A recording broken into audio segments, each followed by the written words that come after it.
This nibble originally aired on RSBANDB Update, episode 789, The Pudding's in the Details. Enjoy. How did Guthix know about Shadow Anima, and how did he use it? And they were very cryptic with this answer. You know what the answer was?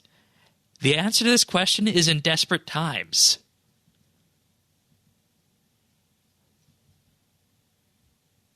That's all they said. So you know what I did? And it seems many other people did as well, went back to the transcript of Desperate Times, and it comes down to the discussion of when Sliske and Guthix are in the memory looking at exactly how the death of Guthix is going to go right before Sliske kills him. Now... in terms of this glimpse back at the history, Guthix says, "Know this, my death will not bring you what you seek, but it must be done, and it must be by your hand." Sliske says, "If I gain nothing, what is the point?" Guthix says, "You will never be a god, but your hand will usher in the new age. With my death, the god shall return." And then Sliske goes on to detail what happened in that arc.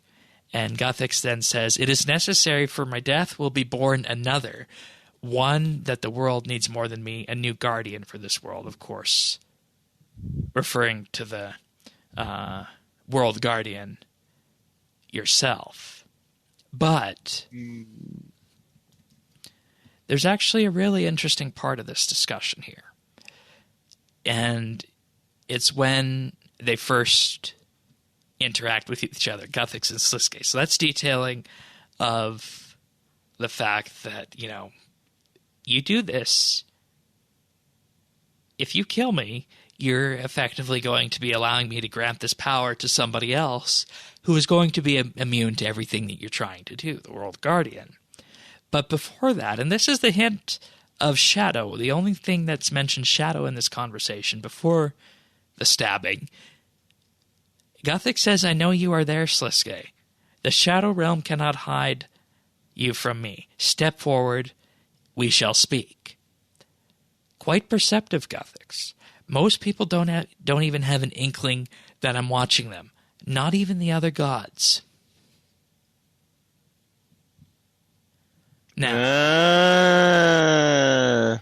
you know what the... Now, you know what the ramification of it, or the implication of this is, and this seems to have been confirmed in the RuneScape lore Discord channel and in the Clan Quest spoiler channel,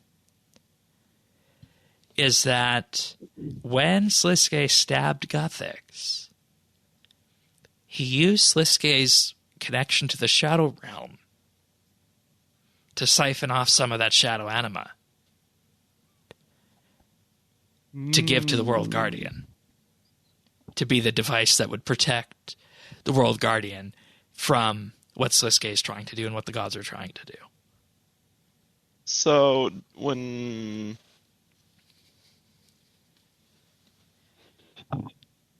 how long passed?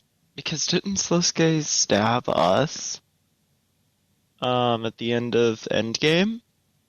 He tried, but it didn't work. I don't think that's right. I think he stabbed us and then, like, he died, right? And yeah, I seem to recall distinctly something about him inside us. Yeah, it's like he's kind of, there's a chunk of Sliske inside of you. And maybe that's it. Huh.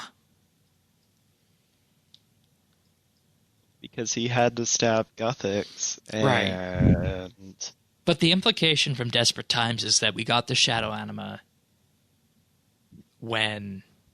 It could have been a plan.